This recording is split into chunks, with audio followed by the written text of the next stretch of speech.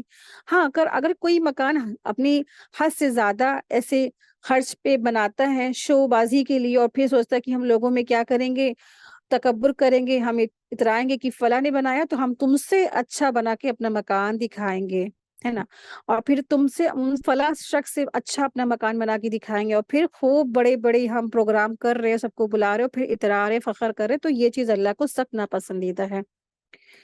تو آپ مکان بنائیں، اللہ کا شکر ادا کریں، اس میں اللہ کا ذکر کریں، عبادت کریں، اس نیت سے بنائیں کہ یہ ہم اللہ کی عبادت کے لیے بنا رہے ہیں، تاکہ لوگ یہاں پر آئیں، درس ہو، تدریج ہو، تو وہ مکان بنانا آپ کے لیے عبادت لکھا جائے گا۔ بس وہی ہے نا کہ چھوٹی سی بات کہ انما الاعمال بالنیات، اعمال کا دار و مدار کس چیز پہ ہے؟ نیتوں پہ ہے۔ آیت دیکھیں، آیت نمبر ہے 150، بس اللہ سے ڈرو اور میری اطاعت کرو، بے باک حد سے گزرنے والوں کی اطاعت سے باز آ جاؤ، جو ملک میں فساد پھیلا رہے ہیں اور اصلاح نہیں کرتے ہیں۔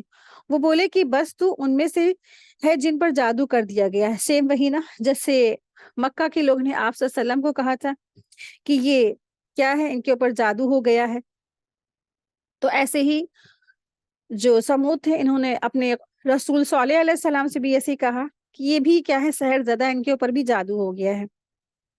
آیت نمبر 154، تو ہم ہی جیسا ہی ایک انسان ہے، اگر تو سچوں میں سے ہے تو کوئی معجزہ لے آ۔ آپ نے فرمایا یہ ہے اونٹنی پانی پینے کی، ایک باری اس کی ہے اور ایک مقرر دن کی باری پینے کی تمہاری ہے، خبرداری سے برائی سے ہاتھ نہ لگانا ورنہ ایک بڑے بھاری دن کا عذاب تمہاری گرفت لے آئے گا۔ پھر بھی انہوں نے اس کی کوچوں کو کاٹ ڈالا، بس وہ پیشمان ہو گئے اور عذاب نے انہیں آدھا بوچا۔ بے شک اس میں عبرت ہے اور ان میں اکثر لوگ مومن نہ تھے، اور بے شک آپ کا رب بڑا زبردست ہے اور مہربان ہے۔ تو آپ دیکھیں کہ جب بھی کوئی گناہ پر پچھتاتا ہے نا تو توبہ کر لیتا ہے، تو خالی پچھتاتا نہیں ہے، تو اگر وہ توبہ کر لیتا ہے تو فائدے مند ہو جاتا ہے۔ لیکن ان جو قومیں گزری ہیں انہوں نے توبہ ہی نہیں کی، نہ انہوں نے اللہ کی طرف رجوع کیا، تو اگر وہ توبہ کر لیتے تو اللہ ان کو معاف کر دیتا، لیکن انہوں نے کیا کیا، انہوں نے توبہ نہیں کی، اپنے گناہوں پر نادم نہیں ہوئے۔ تو جب بھی کسی گناہ پر پچھتاتا ہے تو توبہ کر کے انسان خالی پچھتاتا نہ رہے۔ بہت سے لوگ پچھتانے میں اپنی انرجی ویسٹ کر دیتے ہیں کہ کاش میں نے یہ نہ کرتی، کاش میں نے وہ نہ کیا ہوتا، کاش کاش کر کے یہی بس پچھتاوا کرتے رہتے۔ تو اسی طرح کسی بھی انسان کے حق میں کوئی کمی کوتاہی ہو گئی، کسی کی غیبت ہوگی مثلا، تو آپ نے کوئی غلط مذاق یا کر دیا تو اس کا دل ٹوٹ گیا، تو کسی کے ساتھ آپ نے کوئی اور بدگمانی کر لی، اب بعد میں جو ضمیر ہوتا ہے نا وہ انسان کو بتاتا ہے کہ دیکھو تم نے یہ غلط کیا ہے، تم نے دیکھو یہ ٹھیک نہیں کیا ہے۔ تو جس چیز سے اندر آپ کے کھٹکن پیدا ہو تو پھر کیا کرے، فوراً توبہ کر لے، فوراً استغفار کر لے، یا اللہ مجھ سے یہ گناہ ہو گیا، اللہ مجھے معاف کر دے اور آئندہ میں ایسا کرنے سے بہت سخت بچوں گی، میں نے فلاں فلاں ایسا کام کر لیا نا، اور پھر ہو سکے تو سامنے والے سے بھی سوری بول دے۔ تو غلطی ہو گئی نا، تو پھر اسی طرح انسان اللہ تعالیٰ کے حق میں بھی کوئی کمی اگر انسان کرتا ہے تو پھر فوراً اسے کیا کرنا چاہیے، توبہ کر لینا چاہیے۔ کوئی بھی غلطی ہو، کوئی بھی نادانی ہو گئی ہو، کوئی بھی گناہ ہو گیا، فوراً اللہ کی طرف رجوع کر لے، صرف بیٹھ کر کے پچھتاتا روتا نہ رہے۔ تو اسی چیز سے انسان کی انرجی کیا ہوتی، پازیٹیو رخ پر چل پڑتی ہے، وہ پریشانیوں اور غم سے، تکلیف سے محفوظ ہو جاتا ہے۔ ورنہ شیطان کا طریقہ ہی یہی ہے کہ پہلے غلطی کرواتا ہے اور جب انسان کر لیتا ہے تو نادم ہی کرواتا رہتا ہے، پریشانی ہی رکھتا ہے، پشیمانی ہی رکھتا ہے۔ تو شیطان کی ان دونوں چالوں سے انسان کو محفوظ رہنا چاہیے، پشیمان ہو، پریشان ہو، لیکن کس کے آگے؟ اللہ کے آگے، اکیلے میں نہیں۔ اکیلے میں انسان کیا ہے، ٹینشن نہ لے اور پھر اللہ کے آگے روئے، گڑ گڑائے، پچھتائے اور توبہ کر لے، اور پھر آگے جو آئندہ ہے وہ اپنی زندگی کیا کرے، نیکیوں کے ساتھ گزارے، تو انشاءاللہ اس کی زندگی کیا ہو جائے گی، اسلام میں بدل جائے گی انشاءاللہ۔ اسی کے ساتھ ہی الحمدللہ آج کی ہماری کلاس مکمل ہوئی۔ وآخر دعوانا ان الحمدللہ رب العالمین، سبحانک اللہم و بحمدک، اشہد اللہ الہ الا انت، استغفرک واتوب الیک۔ السلام علیکم ورحمۃ اللہ وبرکاتہ۔ جزاکم اللہ خیرا کثیرا کثیرا۔